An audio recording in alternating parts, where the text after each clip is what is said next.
그리고 커미트먼트 트레이더가 나왔는데 미결제 약정이 굉장히 많이 작아졌어요. 다행인 것 같아요. 그러니까 불리시한 쪽으로 봐야 되는 투자하는 사람의 입장에서 봤을 때 12월물 지나고 나서 51만 5천 개가 없어졌어요. 그러니까 롤오버를 한 게 아니 대부분은 롤오버였고 실제로 투기로서 포지션을 가져가지 않았다는 거죠. 그리고 12월물 만기로 매도한 해지한 데가 있었으면 그냥 12월물 매도한 해지로 끝나고 추가로 매도를 하지 않았다는 얘기죠. 해지를 안 했다는 얘기죠. 그러다 보니까 시장 조성자는 포지션이 왕창 줄었고 그 다음에 SM 매니저는 더 늘었어요.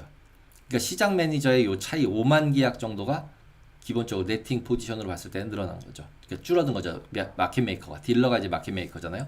그럼 딜러가 여기서 이렇게 50만 개 숏이면 50만 개 숏 반대편에 옵션이 있던 주식이 있던 포지션을 해지하고 있다고 보셔야 되는 거고 나머지들은 고객 돈이든 아니면 트레이딩을 하는 돈이든 가지고 매매를 하고 있는 포지션이라고 보셔야 돼요. 그래서 보시면 선물 같은 경우는 그래도 대체적으로는 50% 이상이 SM 매니저가 가지고 있어요. 그러니까 결국 SM 매니저가 롱 포지션을 거의 다 들고 있는 거죠. 저기 파란색 보시면. 그리고 지속적으로 증가를 했고 이번에도 전주 그러니까 FOMC 다음 주에 확 올라간 거고 그리고 요 전주 그냥 쉬는 기간 동안에는 옆으로 간 거예요. 그러니까 결국 올라간 것까지가 자산운용사들이 계속 매수했다. 그게 5만 계약 정도가 되는 거고요.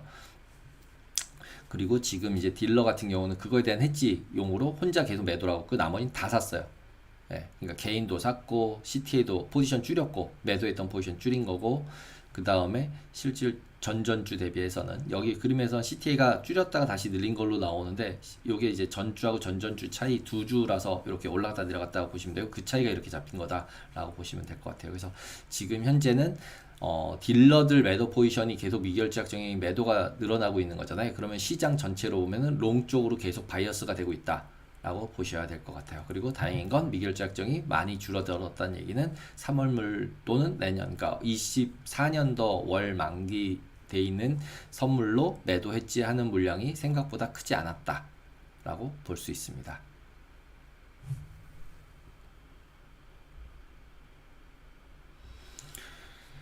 그리고 옵션 같은 경우는 미결 작정이 30만 계약이나 줄었어요. 30만 계약이나 줄어서 실질적으로 옵션 계약들 같은 경우도 거의 뭐 그 딜러만 매수 포지션이고 나머지 사람들 다 매도인데 그 다 매도들 같은 경우도 큰 차이는 없었어요. 근데 이제 여기도 CTA만 올라갔다 내려와서 지금 다시 매도가 조금 늘어난 상태라고 보시면 될 것 같아요. 그래서 지금 여기 옵션 쪽도 만기 끝나고 나서 12월 만기 끝나고 나서는 미결제가 급감했어요. 급감했고 CTA들도 뭐 포지션이 만기가 끝나고 나서 지금 매도를 좀 늘리긴 하고 있다. 하지만 확 줄였던 거잖아요. 그래서 결국 12월 달에 어떤 이벤트를 다 피하고 다시 매도 포지션으로 빌드업을 하고 있는 것 같다 라고 보시면 될 것 같아요. 그래서 큰 포지션으로는 그냥 시장 조정사는 매수하고 CTA들은 매도하고 있구나. 나머지는 그냥 중립 정도 되는구나. 그 다음에 이제 레버리지 펀드들 보시면 73%가 스프레드 거래예요. 옵션 쪽은. 좀 이따 보시겠지만 지금 옵션 참여자들은 대부분 스프레드 거래만 하고 있는 것 같아요.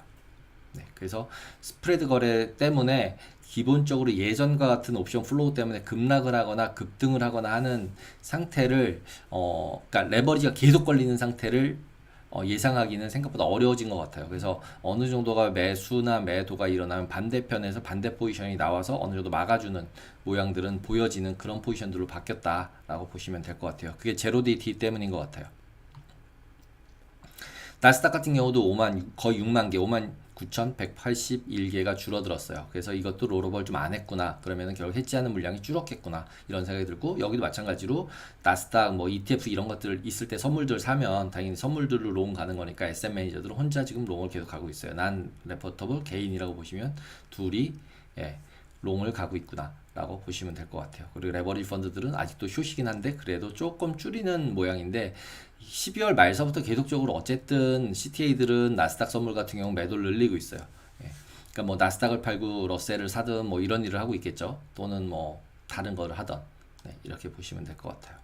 옵션 쪽도 미결 작정에서 줄어들었어요. 그리고 이제 나스닥 같은 경우 옵션 미결은 적지만 여기서도 마찬가지로 옵션도 보시면 거의 56.8%, 57% 정도가 스프레드 거래가 일어나고 있죠. 레버리지 펀드들. 그러면 레버리지 펀드들이나 들은 결과론적으로는 디지털 돼 있는 그러니까 스프레드 거래를 하고 있구나 라고 보시면 될 것 같습니다. 그리고 스프레드 거래 관련해서는 좀 이따가 더 한번 보도록 하겠습니다. 이게 이제 스프레드 거래예요. 그래서 이 그림을 어떻게 그렸냐면 지금 보시면은 이게 이제 내년 그러니까 3월 15일 만기 거예요. 그래서 분기물인 경우에 지금 이렇게 펼쳐져 있고 4600, 4400 있고 지난주에 있었던 4000 부분이 3시그마 밖으로 나가서 미결제 약정이 보이지가 않는 단으로 나가버렸어요. 근데 그때는 이거보다 훨씬 높았었으니까 여기 지금 3월물 같은 경우는 레인지 안에 3시그마 안에 있는 레인지 안에서는 지금 4400하고 4600이 좀 많구나. 이 정도로 그냥 지금 보시면 되고 미결이 늘어났나 줄어들었나 보시면은 큰 차이는 많이 없었어요. 근데 지금 1월물 이번 주 만기 거가 눈에 확 띄게 두 개가 딱 떴어요. 4820이 선물 종가인데 얘는 선물 옵션이거든요. 선물에 대한 옵션이거든요. 그러면 현재가 딱 앳더머니 기준이거든요. 지금 여기 4200, 4820짜리 행사 가격, 4800짜리 행사 가격 두 개가 거의 미결작정이 똑같죠. 그러면 결국은 한 사람은 4800을 사고 4820을 판 거라는 게 눈에 대충 보이는 거죠. 이거는 롱숏 해서 그러면 콜스프레드 모양을 만들어 놨을 텐데 콜스프레드를 산 사람이 있고 콜스프레드를 판 사람이 있을 거 아니에요. 그러면은 콜스프레드라는 거를 아시는 분은 아시겠지만 콜을 매수하고 하나는 옵션 매수하고 하나는 옵션 매도라는 거예요. 근데 내려갈 거라고 생각하는 사람들은 4800을 매도하고 4820을 사는 거고 올라갈 거라고 생각하는 사람들은 4800을 사고 4820을 매도하는 거거든요.